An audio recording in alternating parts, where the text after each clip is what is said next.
Hey everyone, welcome to this week's episode of Bushnell Presents Prairie Pursuit. I'm your host, Greg Toogood.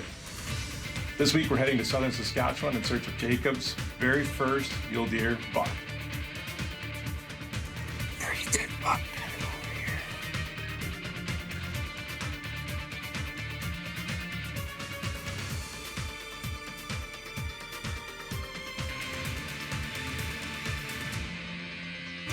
Get ready. Get ready.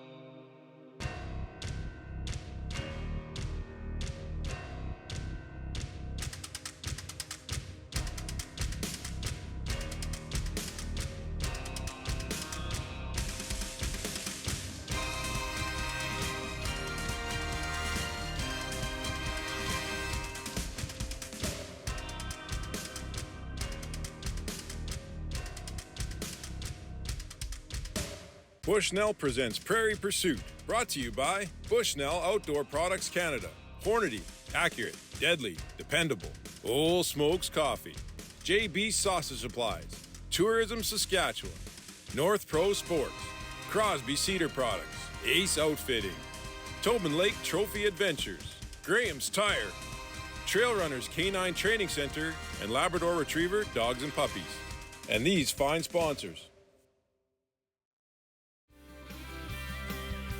All right, road trip this morning with the kids and managed to stop by North Pro Sports. Run into this guy, Kevin. He's always here around the show. It's the busiest time of year.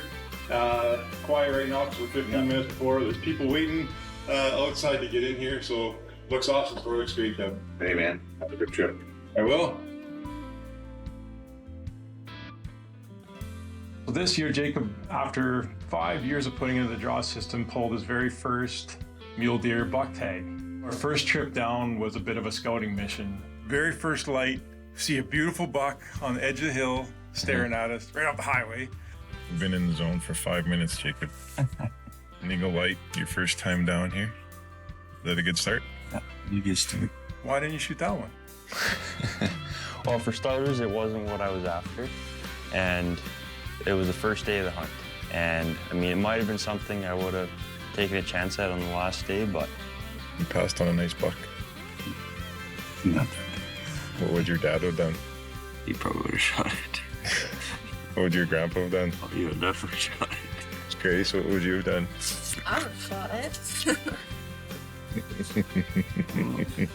His sister had a couple of doe tags. Unfortunately, it didn't happen for Grace, and that day we didn't come up with the perfect buck or opportunity for you either, but we covered a lot of ground and we saw a lot of really nice deer. All right, here we are on Jacob's and Grace's mule deer draw hunts.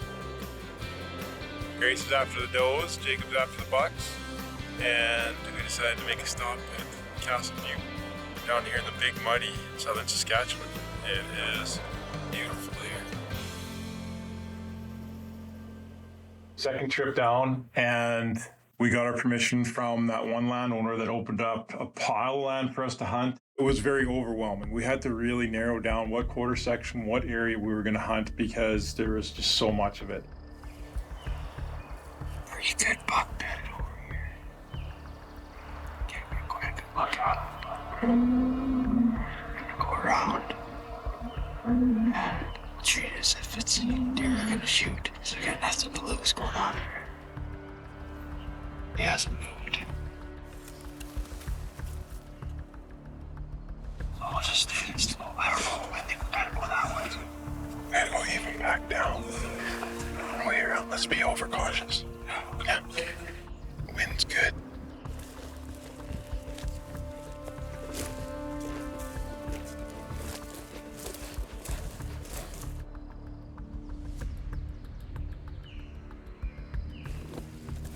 saw a couple very nice mule deer and one that was bigger than anything I'd ever seen before.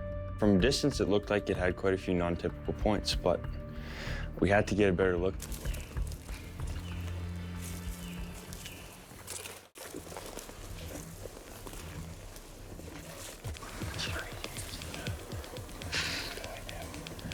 Billy, crawl up. Slice to buy. Billy, cry. crawl up, get a good look at him, and make a decision. Let me know if you're gonna shoot him. He's sound asleep. Just take your time. Wind is perfect. Go slow. This was one of my favorite parts of the hunt because we did this stalk and I've got the video camera and Jacob figures that he can get to within 100 yards of him. So I said, no, hey, I'm the cameraman, you do your thing, and I just followed.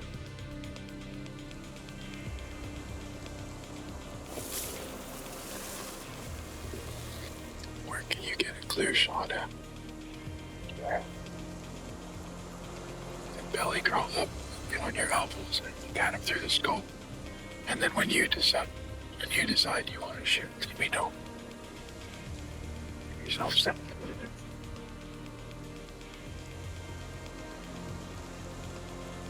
So we ended up going way around because of the wind, and we crawled up the side of he was bedded in a coulee, and we crawled up the side of the hill about 80 yards away from him, and I got a very good look at him for a long time.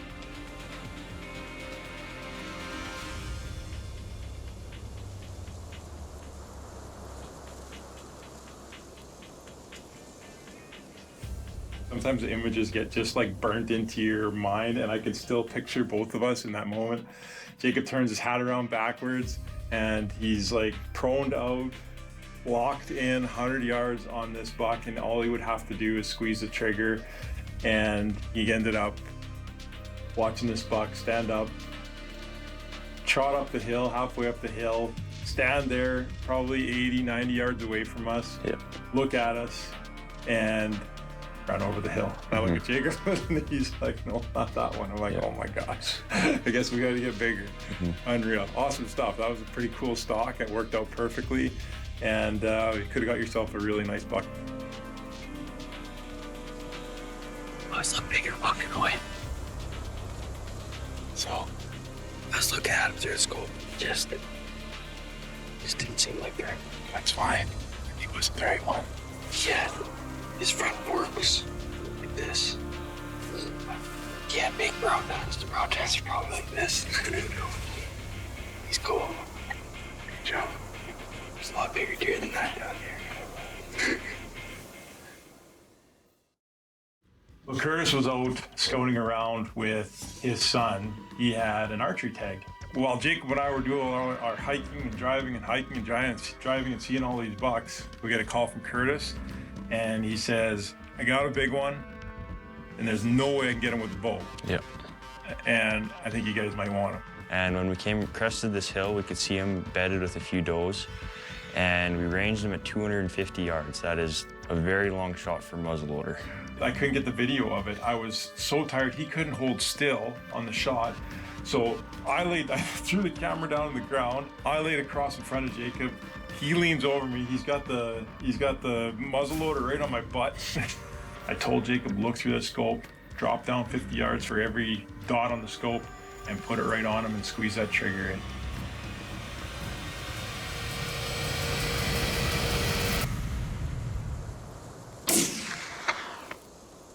Dropped him in his tracks. Yeah! Yes! I dropped him on his tracks. 250 yards with the muzzleloader. Yes! Oh my gosh, Jake. It's my first muley buck. That's a big deer. That's an insane shot. Insane. Oh my gosh, buddy. Jacob drilled him. This buck, we looked at him and he was stone cold dead, like out, dropped right in his tracks. That was it. It was game over. Yep. But I knew better. I told Jacob, reload. Just as we finished our reload, we start to walk up to him. And he gets up. And he gets up. So now the chase is on. Clearly was hit. Yep. I've never seen a deer, or any animal for that matter, lay that still and go straight down and then get back up. There, he's up. He's up. Drill him. Drill him.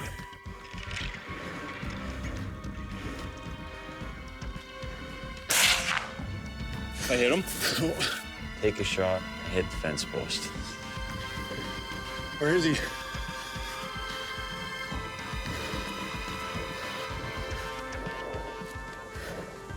We're reloading, get up over where this fence line is, and we see him go into a posted bush. That was it. We were out of light. The buck had gone into posted land. We were out of time. So I got Jacob home to school. I called Dad up. I said, Dad, can you join me in the morning? We're gonna go do a recovery. We drive down to this one slough bottom and the buck stands up right out in the middle. And that was him. Like, Dad, that's him. The buck gets up and runs away. So a week goes by and Jacob had school, I had work, and I planned, let's hook up the trailer, we're going down there, and we're gonna stay until we come back with a deer. First road that we go down, it's just an old dirt road, and within 2 miles of where I took the shot a week earlier, and I see something up on the top of a wheat field that had already been cut, and I thought it was a bush, but realized it was a big buck. And sure enough, look in the binos, and that is him. And Jacob and I start belly crawling through another wheat stubble field. Yeah. And it was cold, and it was windy, and it was gross. Coldest day of the year. It was, so we're belly crawling up through this wheat stubble. Take your time. Facing us. Really? Good though. Like he's not that far away. He's close. Like that 100, 150. Yeah.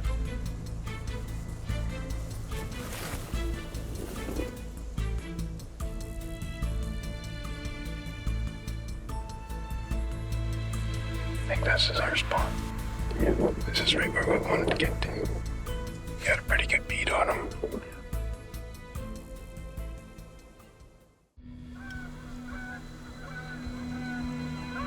We were there for like 2.5 hours. Freezing. We were laying in this wheat stubble field for 2.5 hours freezing. We were taking turns, laying, like switching sides. To block the wind. To block the wind, because it was so cold. I remember just chattering. Get ready, because if he gets up, you got not much time.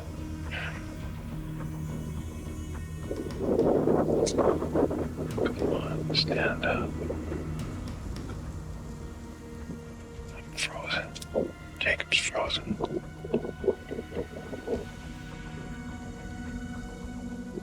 What's going on? Stand up. Can't get any closer. I'm spoken.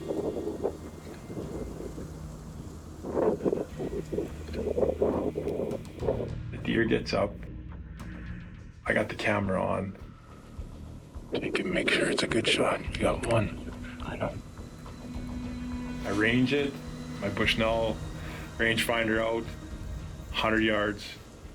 Jacob's confident with the muzzleloader. Close shot. 100 yards. It's like 150 yards closer than when he knocked him down the first time. Yep.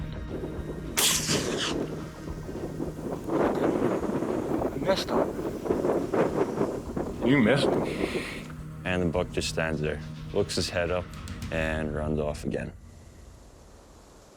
So we reload, the buck runs away, and we lose him again. Jacob was rock solid, squeezed the trigger and sailed that bullet past him, past the buck, and it ran away again. I couldn't believe that he missed. He couldn't believe that he missed. And there was a bit of a question now as to what went wrong. When I reloaded that muzzleloader, I did it.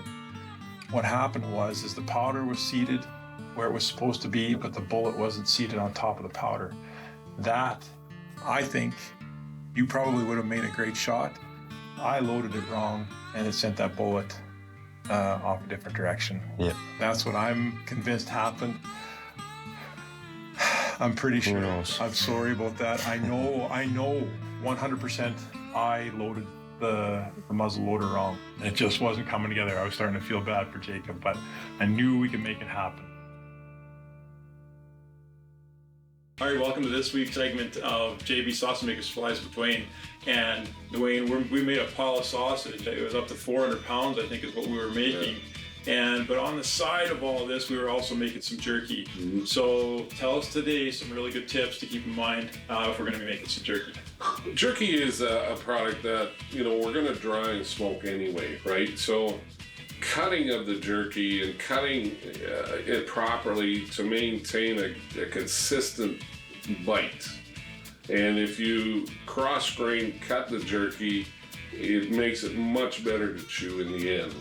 We did 2 processes. One, we marinated, in a tumbler that speeded up the process. We opened up the pores, the negative air pressure, and tumbled it. So within an hour, we can actually process that product. And then we soak some and just let it sit. We're going to leave it sit overnight and see how the process goes tomorrow. That's 2 different ways to cut the meat, Right. for starters, and that's gonna determine the way that it's tasting and the way that it's chewing It later does, on. yes, it does make a big difference. And 2 different ways to marinate it. One with the tumble, it's gonna speed up the process. You can get same day jerky, or a classic, let it marinate overnight and get it in the smoker the next day. Exactly. Awesome stuff. Hope you enjoyed this week's segment of JB Sausage Maker Supplies with Dwayne, and get out there and make some jerky. So we were feeling pretty down. I think you were done trying to get this buck with a muzzleloader. Yeah. And starting to write off the possibility of getting this deer, thinking we may not get him now. Curtis and his boy come to the rescue again. Again. They spotted the buck again, and he laid down in the cattails. Get ready. Get your hands on. Get ready. He's right here. He's within 50 yards. Get ready.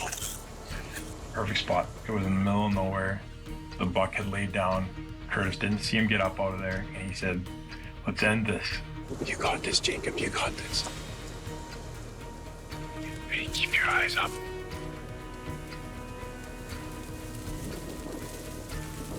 So I can't see him, and then what did you see? And I spotted these antlers sticking up. He's right there. Okay, shoot him, man. If you can wait till he gets up. You got a good shot now. That's him right there.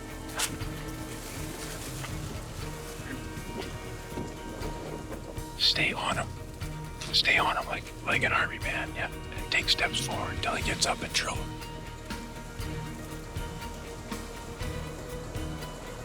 You see his body, friggin' drill him. Realized this buck was there, and I said, I can't get a shot, and he's not going to get up. And I kept walking closer and closer and closer, and I get somewhere between 5 and 6 yards away. And I'm like, hey, I can see part of it. It's a wounded deer. I need to take a shot and just get this over with.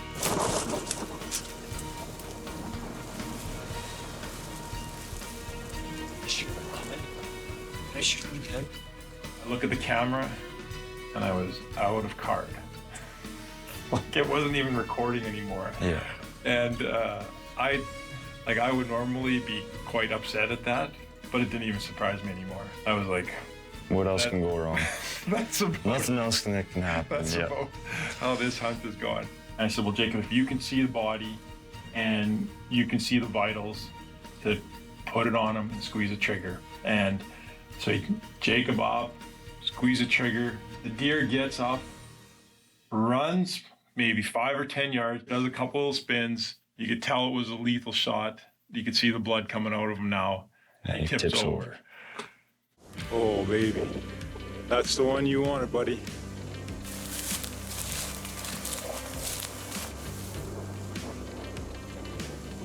Oh, Jacob.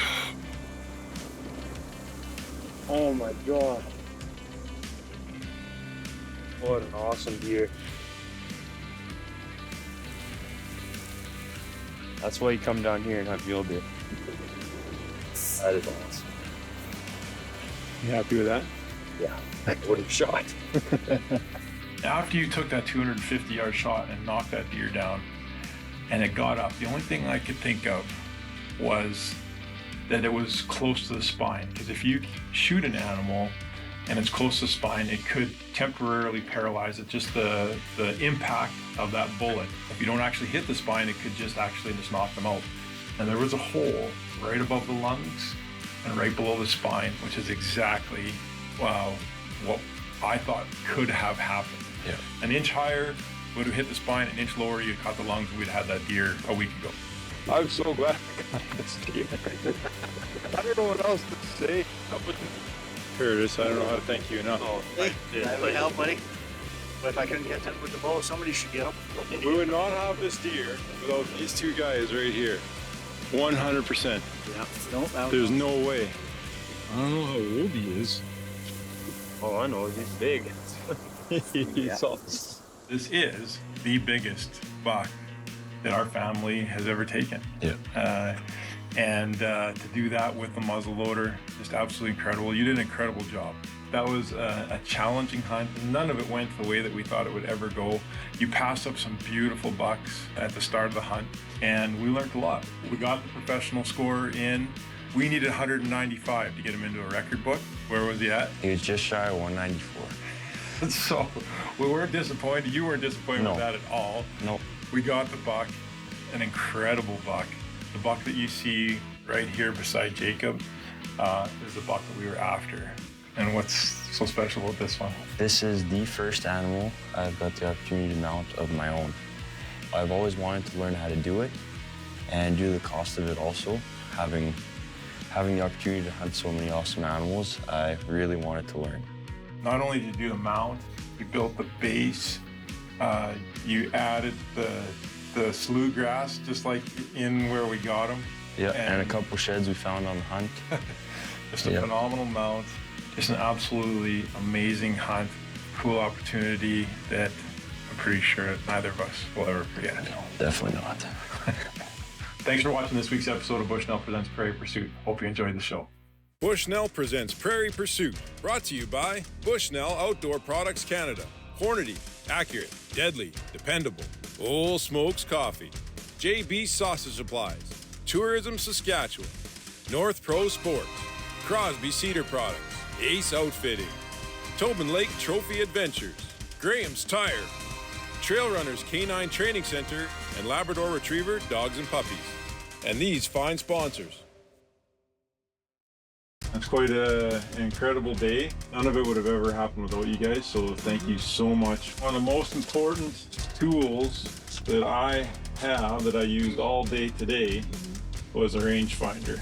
One of the best rangefinders that I've ever used is these Bushnell Nitros, and this is for you. Awesome. All right? You use that and keep that forever. Sweet. Yeah, thank you. Super special day. Thanks, guys. Exactly. Anytime, buddy. Yeah. You bet. Pleasure.